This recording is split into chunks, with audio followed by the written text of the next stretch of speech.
আগে মানুষ মারতে গেলে চিন্তা করতো, রক্ত ঝরাইতে গেলে চিন্তা করতো, এখন আর চিন্তা করে না, হুট করেই একজনের রক্ত ঝরাই দিচ্ছে। এই যে আজকে আসতে যাওয়া দেখলাম এক ছেলেকে 8-10 জন মিলে পিটায়, মানে মুহূর্তের ভিতরে নাক মুখ দিয়া রক্ত ঝরায় শেষ। আশেপাশের মানুষ ভিডিও করতেছে, কেউ থামানোর নাই। বলেন এটা কোন মানুষের কাতারে পড়ে? এগুলা হলো জাহিরি গুনাহ। প্রকাশ্যে গুনাহ যখন বাড়ে তখন প্রকাশ্যেই সেগুলার বিরোধিতা করতে হয়। এক সময় গোপন গুনাহ ছিল, এখন প্রকাশ্যে গুনাহ। আল্লাহ পাক রব্বুল আলামিন বলেন, নিশ্চয়ই যারা গুনাহ করার পরে তাওবা করে, ইন্নাল্লাহা ইউহিব্বুত তাওয়াবিন ওয়া ইউহিব্বুল মুতাতাহহিরিন, যারা তাওবা করে আর যারা পবিত্রতা অর্জন করে আল্লাহ পাক এদেরকে অনেক বেশি পছন্দ করেন। সুবহানাল্লাহ। আল্লাহ পাক বলেন, এই জমিনের ভিতরে যতগুলো মানুষ আছে সব মানুষ যত জামানা সামনের দিকে আগাবে গুনাহের দিকেই যাবে। এখানে আপনারা যারা বসা, এখানে অনেক ভাইরা আছেন যাদের বয়স 40, 50, 60 বছর হয়ে গেল। অনেক মুরব্বী আছেন যাদের 70, 75, 80 বছর হয়ে গেল। আবার আমার মতো অনেক যুবক ভাইরা আছেন যারা 40-এর কোঠায় প্রায় চলে গেছেন। এ মুসলমান, আবার অনেক কিশোররা আছে যারা মাত্র 15 বছর বালেগ হইল। আল্লাহ পাক রব্বুল আলামিন জমিনের মধ্যে বান্দা বানাইছেন ইবাদতের জন্য, কিন্তু আল্লাহ পাক বলেন ইবাদতের জন্য বানাইলেও বর্তমান সময়ে অধিকাংশ বান্দারা ইবাদত থেকে মুখ ফিরায়া জাহান্নামের দিকে নজর দিয়ে দিছে। এটার মধ্যে অন্যতম কারণ বান্দারা নবীর জামানা থেকে অনেক দূরে।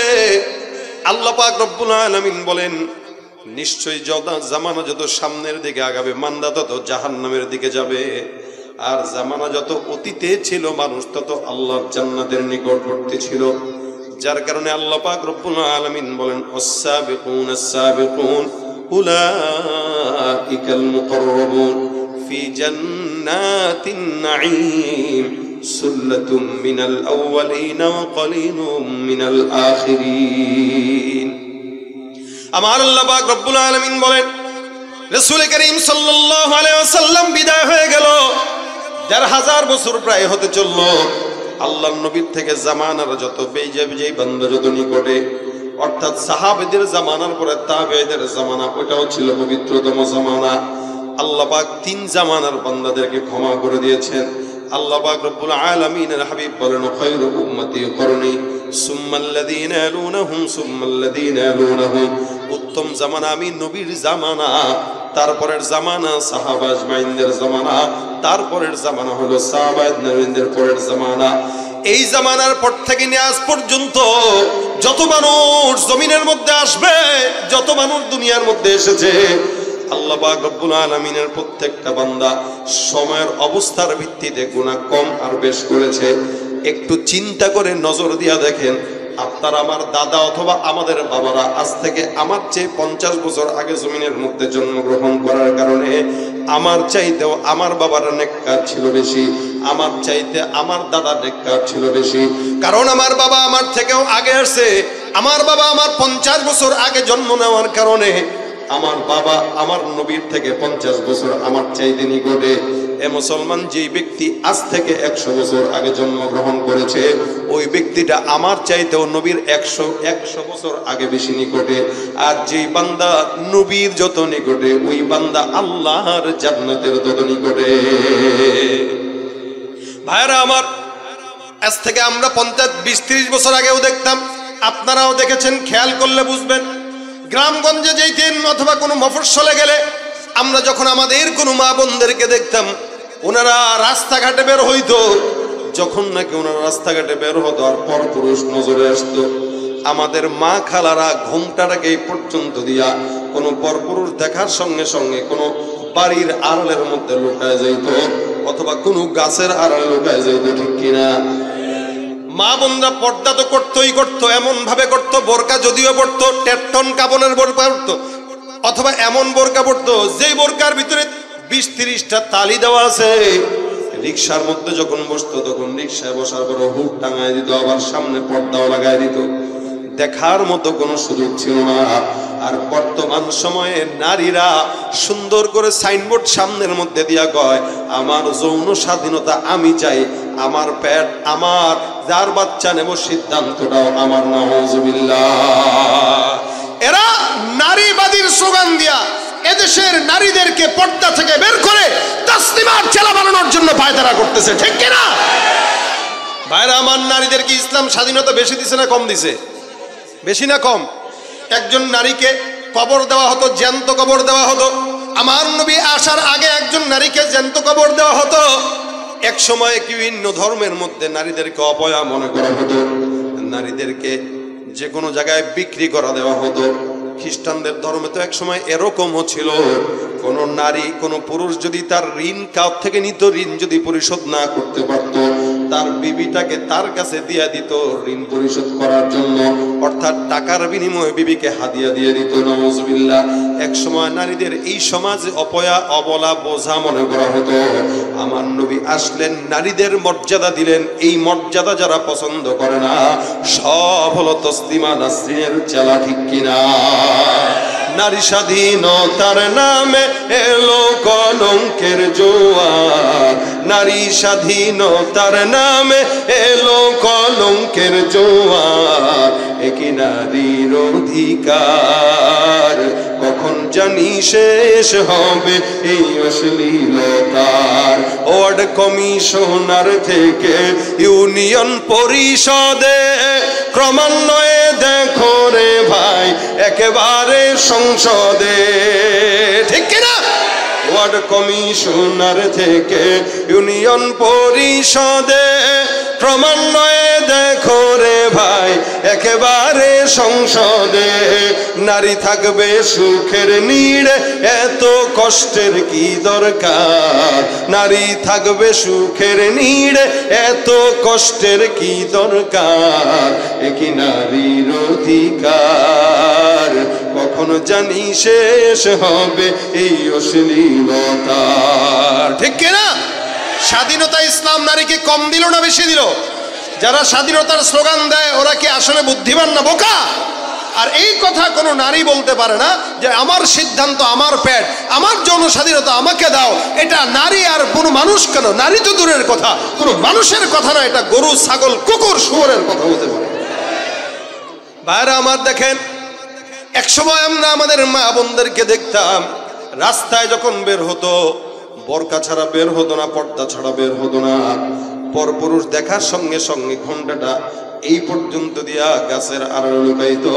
আর বর্তমান সময়ের নারীদেরকে যদি দিকে তাকান, মার্কেটে যাবেন, বাজারে যাবেন, যত জায়গায় যাবেন সব জায়গায় নারী বেশি। যদি কোনো নারীর পর পুরুষের সামনেও পড়ে যায়, অধিকাংশতই আছে এরকম হালত, বুকে ওড়নাটা থাকলেও সেটা সরায় দেয়। আলহামদুলিল্লাহ, ভালো তো কিছু আছে, তবে অধিকাংশর হালতই খারাপ। এই যে গুনাহের আসবাব, যত গুনাহ বাড়তেছে মানুষের গুনাহের বোঝাও বাড়তেছে, আল্লাহর তরফ থেকে নিয়ামত বন্ধ হয়ে যাইতেছে। আল্লাহ পাক রব্বুল আলামিনের পয়গম্বর মুসা আল্লাহকে ডাক দিয়া কয়, মালিক তুমি রাগ যখন করো তখন তোমার আলামত কি? আল্লাহ বলেন, আমি যখন গোসা হই তখন আলামত হলো আমি বান্দার উপরে যেটা দেওয়া দরকার সেটা দেই না, যেটা দেওয়া দরকার নাই সেটা বান্দার উপরে চাপায় দে। কাজ হলো দুইটা, আল্লাহ করেন যেটা, আল্লাহ যদি বান্দার উপরে রাগ হন, এক নম্বর আল্লাহ যেটা বান্দা যেটা দরকার ওইটা আল্লাহ দেন না, দুই নম্বর যেটা দরকার না ওইটা চাপায় দেন। বর্তমান আমাদের দেশে অনেক কিছুই দরকার কিন্তু আমরা পাই না। আমাদের পরিবেশের দিক থেকে অনেক কিছুই দরকার কিন্তু সেই পরিবেশটা আমরা পাচ্ছি না, অথবা যেটা দরকার নেই ওইটা চাপায় দেওয়া হচ্ছে। তার মানে বোঝা গেল আল্লাহ পাক আমাদের উপরে খুব খুশি। কি মনে হয়? বেজার।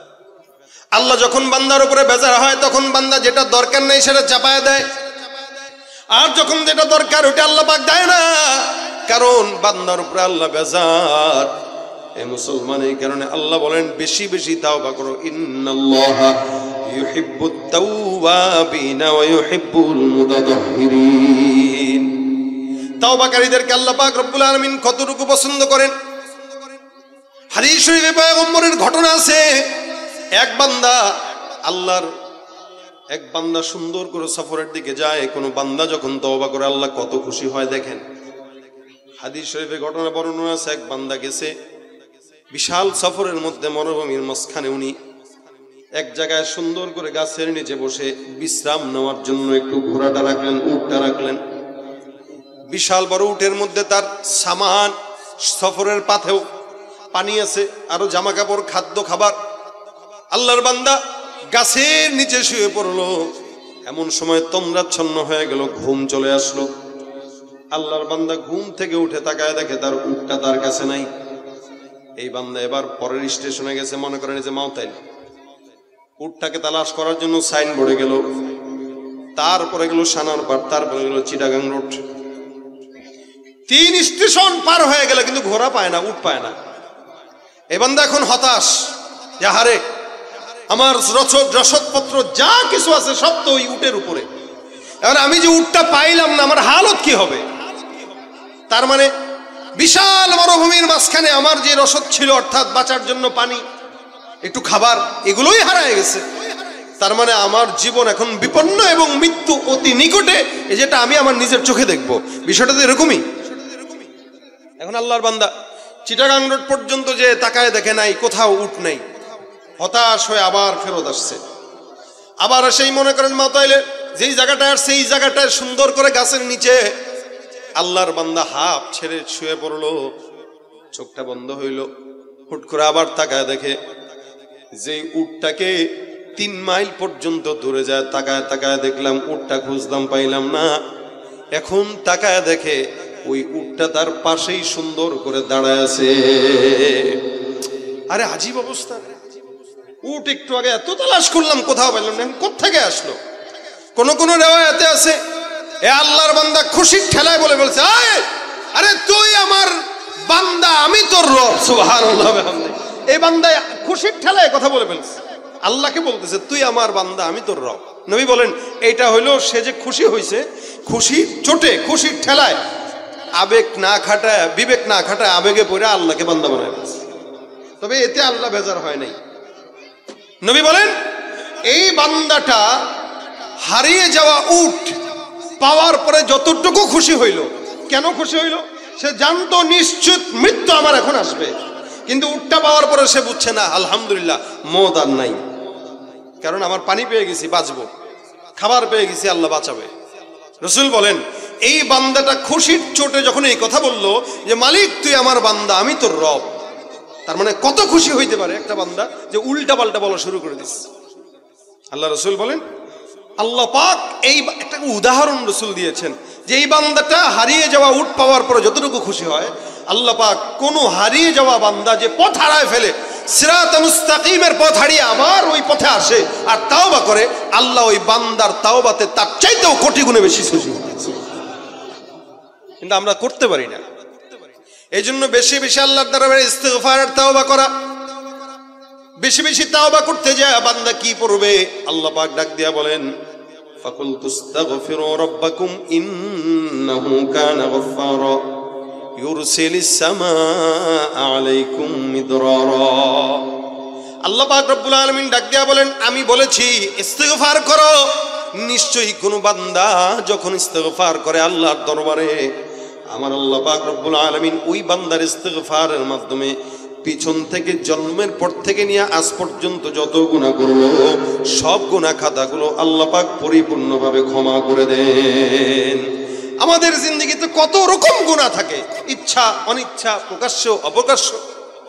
আরে এক সাহাবী খালি এক নারীর দিকে নজর গেছে, গোসল করতেছিল সালাবা, গোসল যখন করতেছে নজর গেছে, এই নজর যাওয়ার পরে তার মাথায় আসছে আরে একটা বেগানা নারীর দিকে আমার নজর আমি ইচ্ছা করে দিলাম, এখন যদি নবীর কাছে ওহী চলে আসে আল্লাহর কাছে আমি কি জবাব দিব? এই আল্লাহর বান্দা 40 দিন পর্যন্ত 2 পাহাড়ের পাদদেশে সিজদায় পড়ে কাঁদছে, 40 দিন পর্যন্ত।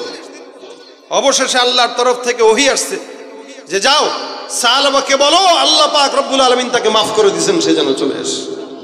আচ্ছা বলেন তো 40 দিন একটা আল্লাহর বান্দা পাহাড়ের পাদদেশে না খাওয়া না দাওয়া বাস আছে, পড়ে রইছে, পরিবার নাই, কেউ জানে না, পড়ে রইছে, শুধুমাত্র তাওবা করতেছে আল্লাহ আমি যে আমার অনিচ্ছায় একটা বেগানা নারীর দিকে নজর বারবার দিয়ে দিছি, আল্লাহ তুমি আমারে মাফ করো, খালি একটা বেগানা নারীর দিকে নজর দিছে।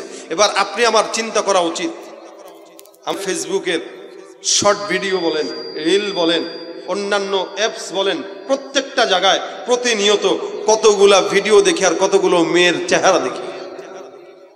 আপনারাও দেখেন, আমাদেরও দেখতে হয়। এমন একটা অবস্থা পড়ে গেছে, আপনি ফেসবুক চালাবেন, ইউটিউব চালাবেন, নারী দেখবেন না এটা হতে পারে না। আপনি না দেখতে চাইলেও দেখতে হবে, বাধ্য, আসবেই, সামনে চলে আসবে। এজন্যই বললাম যে আমরা এমন জামানায় চলে আসছি যে এই জামানায় আমাদের অনিচ্ছাতেই আমাদের গুনাহ করতে হয়, অনিচ্ছা সত্ত্বেও গুনাহ করতে হয়। এজন্য সাহাবী যদি একটা নারীর দিকে নজর যাওয়ার কারণে 40 দিন সিজদায় পড়ে থাকতে পারে, আপনার আমার কি করা উচিত এটা একটু চিন্তা করেন, কি করা উচিত। কিন্তু আমরা ইস্তেগফার করি না। গতকাল ঢালকানগর মাদ্রাসার, ঢালকানগরের পীর সাহেব জাফর আহমদ সাহেব হুজুর দামাত বরকাতুহুমের মাসিক সবগুজারি, তো সেখানে গেলাম। তো হুজুরের জবান থেকে একটা কথা আমি আপনাদেরকে নকল করে শোনাইতেছি। যে হুজুর বলতেছিলেন যে আমরা তো নামাজের পরে সালাম ফিরানোর পরে কি বলি, কি বলি বলেন তো? আস্তাগফিরুল্লাহ। সালামটা ফিরাইলেই আস্তাগফিরুল্লাহ, আস্তাগফিরুল্লাহ, আস্তাগফিরুল্লাহ। হুজুর বলতেছেন অনেক বান্দা বলে, আরে নামাজ পড়লাম, আল্লাহর ইবাদত করলাম, এরপরেও আস্তাগফিরুল্লাহ কেন বলবো? আমি তো নামাজ পড়ছি। তো যে পড়ে নাই সেই না আস্তাগফিরুল্লাহ বলবো, আমি কেন বলবো? হুজুর বললেন, দেখেন আপনারা যখন কোনো মেহমানকে দাওয়াত দেন, ওই মেহমান আপনার ঘরে আসে, আসার পরে আইটেম কি? এক সময় মেহমান আসলে মোটামুটি ঘরে যা ছিল তা দিয়েই হইতো, এখন আর তা দেওয়া হয় না, এখন 14 আইটেম রান্না করতে হয়, এখন 20 আইটেম রান্না করতে হয়। না করলে যে ঘরে আসে সেও খুশি না, যে রান্না করে সেও খুশি না, এই কারণে মেহমান আসাও কমে গেছে। অথচ মেহমান আসাটা বরকত। কিন্তু যে আসে সে চিন্তা করে তার বাসায় যাবো, আরে 2-4 রকম ফল মিষ্টি যদি না নিতে পারি তাহলে ছোট লোক মনে করবে না, এই জন্য ধার করে হলেও নিয়ে যায়। আর যার কাছে গেছে সে চিন্তা করে, কিরে এত ফল ফলাদি মিষ্টি নিয়ে আসলো, এখন যদি গোস্ত খাসি মুরগি না খাওয়াই তাহলে কি ইজ্জত থাকে?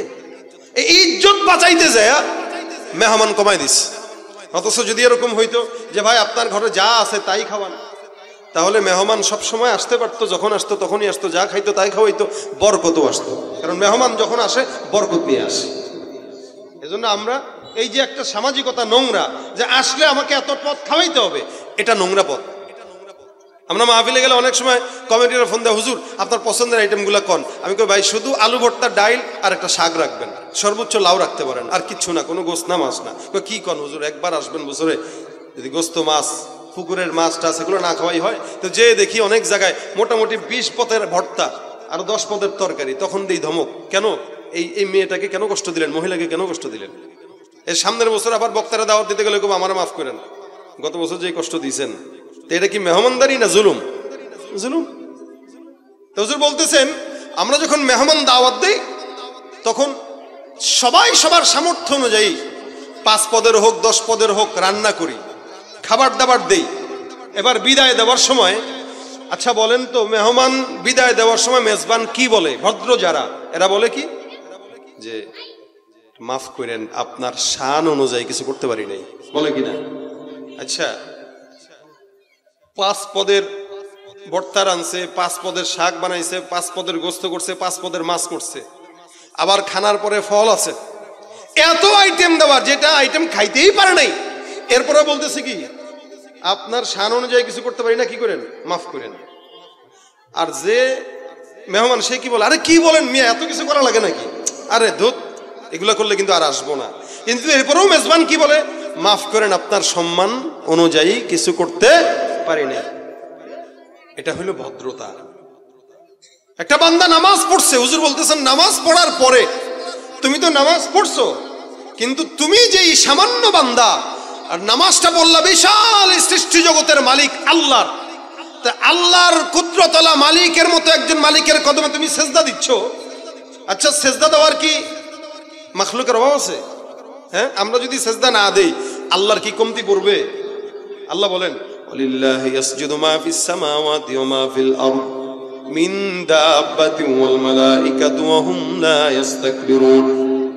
আসমানে যত ফেরেশতা আছে, জমিনে যা কিছু আছে, আল্লাহ পাক ডাক দিয়া বলেন সব কিছু একমাত্র আমি আল্লাহকে সিজদা দেয়। সুবহানাল্লাহ, জোরে বলেন না সুবহানাল্লাহ। আসমানের ফেরেশতারা সিজদা দেয় কাকে? জমিনের প্রাণী সিজদা দেয় কাকে? এখন আপনার কাছে মনে হয় আসমান তো ছোট বা এত বড় যা দেখতেছি তাই, এই সব ফেরেশতারা আল্লাহকে সিজদা দেয়। কতজন ফেরেশতা জানেন?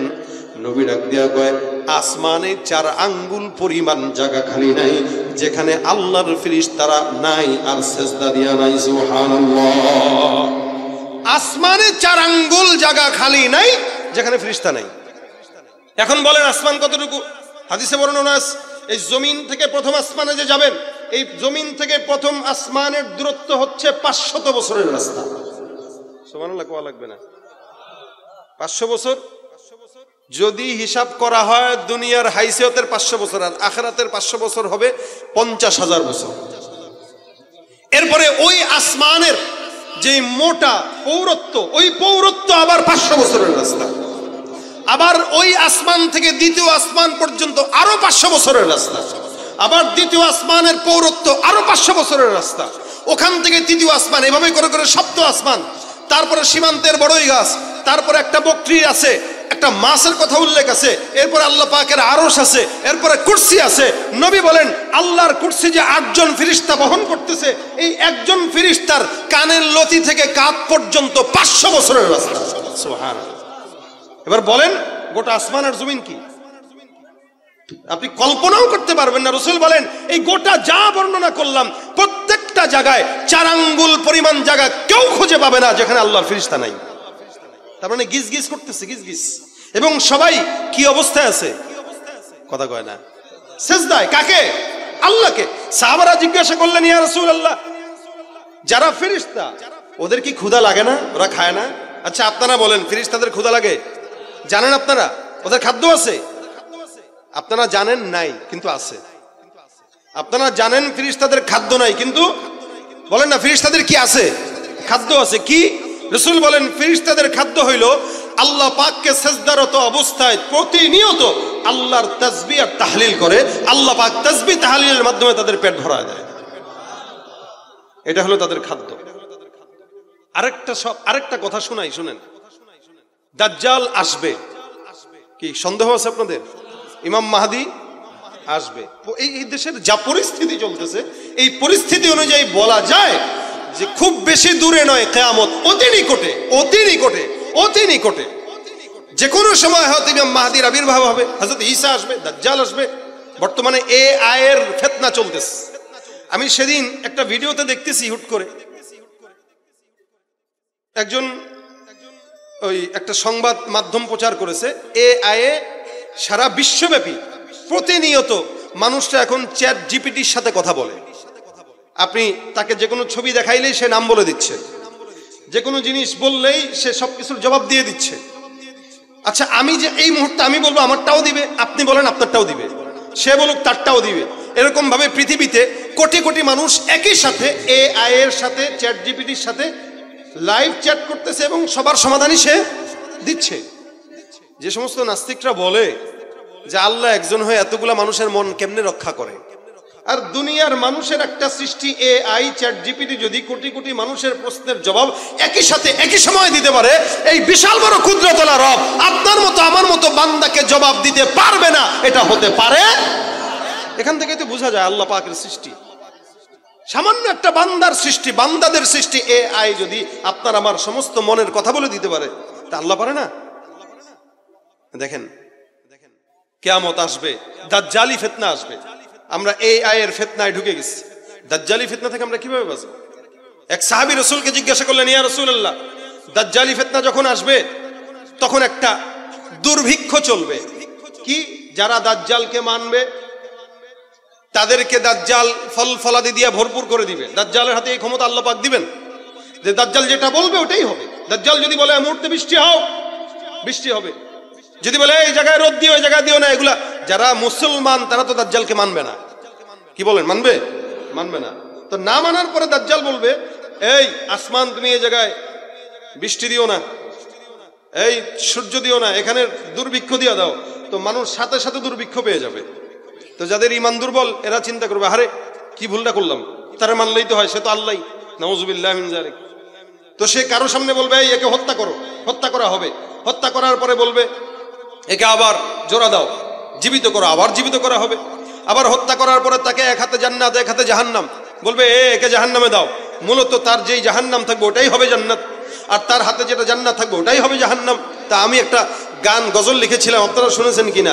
যার এক হাতে থাকবে জান্নাত এক হাতে থাকবে জাহান্নাম, মানুষকে বলবে হেসে হেসে আমি তো তোমাদের খোদা মহান। যার দিলে থাকবে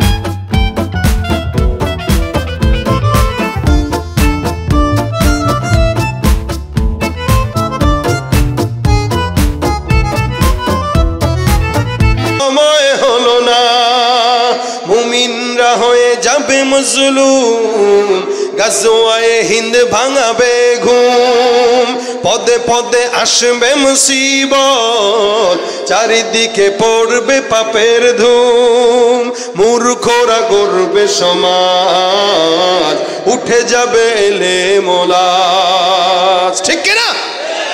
আসছে কিয়ামত রুখতে মুসিবত, হাঁকছে আজান বেলাল, আসবে মহাকাল, রুখতে হবে দাজ্জাল, আসবে মহাকাল, রুখতে হবে দাজ্জাল। ঠিক কিনা? আল্লাহ পাক আমাদেরকে দাজ্জালি ফিতনা থেকে হেফাজত করুন। ওই যে সেদিন যারা মুমিনরা মানবে না, দাজ্জাল বলবে এদেরকে দুর্ভিক্ষ দাও, তো দুর্ভিক্ষ পাবে। সাহাবী প্রশ্ন করলেন যেই সময় দুর্ভিক্ষ আসবে ওই সময় মুসলমানরা কি খেয়ে বাঁচবে? খুব শুনেন, মুসলমানরা কি খেয়ে বাঁচবে?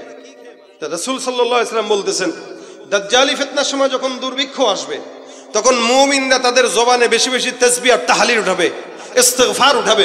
তো আল্লাহ তাদের তাসবিহ তাহলিলের মাধ্যমে তাদের পেটের ভিতরে ক্ষুধা নিবারণ করে দিবেন। এজন্য বেশি বেশি জিকিরের জবান দিয়ে জিকির উঠানোর অভ্যাস করা আমাদের সকলের দায়িত্ব, উচিত। এজন্য আল্লাহ পাক বলেন ফাকুল তুস্তাগফিরু রাব্বাকুম, তোমরা ইস্তিগফার করো, ইন্নাহু কানা গফফারা, নিশ্চয়ই আল্লাহ ইস্তিগফারকারীদেরকে কি করে দেন? ক্ষমা করে দেন। ছোট্ট একটা ঘটনা দিয়ে আমি শেষের দিকে যাচ্ছি, দেখেন এটা একটু মাথায় রাখেন, তাহলে আপনাদের আমল করা জজবাটা পয়দা হবে। হাসান আল বসরি রাহমাতুল্লাহি আলাইহি, নাম শুনছেন আপনারা? উনি একদিন বসা উনার খানকায়, এক আল্লাহর বান্দা এসে বলতেছেন হুজুর আমার অনেক গুনাহ, আমি আল্লাহর কাছে একটু মাফ চাই, ছোট্ট একটা আমল দেন যাতে ছোট্ট আমলেই সব গুনাহ আল্লাহ দূর করে দেয়। বড় আমল করতে পারবো না, ওরকম আমল নাই। হাসান বসরি বললেন যাও বেশি বেশি আস্তাগফিরুল্লাহ পাঠ করো। এই লোক চলে গেল। কিছুক্ষণ পর আরেকজন আসলো, ডাক দিয়া বলে হুজুর আমার এলাকার ভিতরে বৃষ্টি হয় না, এমন ছোট্ট একটা আমল দেন যে আমলের কারণে আসমান থেকে বৃষ্টির ফয়সালা আল্লাহ করবেন। হাসান বসরি বলেন যাও যাও তুমিও বেশি বেশি পড়ো আস্তাগফিরুল্লাহ। আরেক আল্লাহর বান্দা আসলো, ডাক দিয়া কয় হুজুর আমার সন্তান হয় না, এমন একটা আমল শিখায় দেন যে আমলের কারণে আল্লাহ পাক আমাকে সন্তান দান করবেন। আরেকজন এসে বলে হুজুর আমার সম্পদ নাই, বেচা কেনায় বরকত হয় না, আমাকে এমন একটা আমল দেন যে আমলের কারণে আল্লাহ পাক রব্বুল আলামিন আমাকে সম্পদ আর বেচা কিনা দিবেন। হাসান বসরি বলেন যাও যাও তুমিও বেশি বেশি পড়ো আস্তাগফিরুল্লাহ। এরকম ভাবে অনেকজন আসছে। আরেকজন এসে ডাক দেয়া বলে হুজুর আমাদের এলাকায় আসমান থেকে বৃষ্টি হয় না, দুর্ভিক্ষ চলতেছে, আমল শিখা দেন। হাসান বসরি বলেন যাও যাও বেশি বেশি পড়ো আস্তাগফিরুল্লাহ। 4-5 জন 6 জন যারাই আসলো সবাইকে আমল দিল কয়টা? একটা, কি? আস্তাগফিরুল্লাহ। সবার আমল একটাই, আস্তাগফিরুল্লাহ। এবার পাশ থেকে একজন খাদেম ডাক দিয়ে বলতেছে হুজুর এতগুলা মানুষ আসলো, আমল ভিন্ন ভিন্ন দিতেন, কিন্তু একই আমল দিছেন। কি বলে, দুর্ভিক্ষে আস্তাগফিরুল্লাহ, বৃষ্টি নাই আস্তাগফিরুল্লাহ, টাকা নাই আস্তাগফিরুল্লাহ, সন্তান হয় না আস্তাগফিরুল্লাহ, গুনাহ আছে আস্তাগফিরুল্লাহ, খেত খামারে বরকত নাই আস্তাগফিরুল্লাহ। তো সব কি আমল একটাই? হাসান বসরি রাহমাতুল্লাহ আলাইহি বলেন, শোনো, যে আমলটা দিলাম এটা আমার ব্যক্তিগত কোনো আমল না, এই আমল স্বয়ং আল্লাহ পাক রব্বুল আলামিন নিজে তার বান্দাকে শিক্ষা দান করেছেন। আমলটা দিছেন কে? আল্লাহ। বুঝেন, আমাদের পীরেরা আমাদেরকে আমল দেয়, আমাদের পীররা আমাদেরকে আমল দিলে আমরা সেটা মানার জন্য 24 ঘন্টা চেষ্টা করি, আর সেখানে আল্লাহ পাক আমল দিতেছেন, তার মানে কতটা চেষ্টা করা দরকার।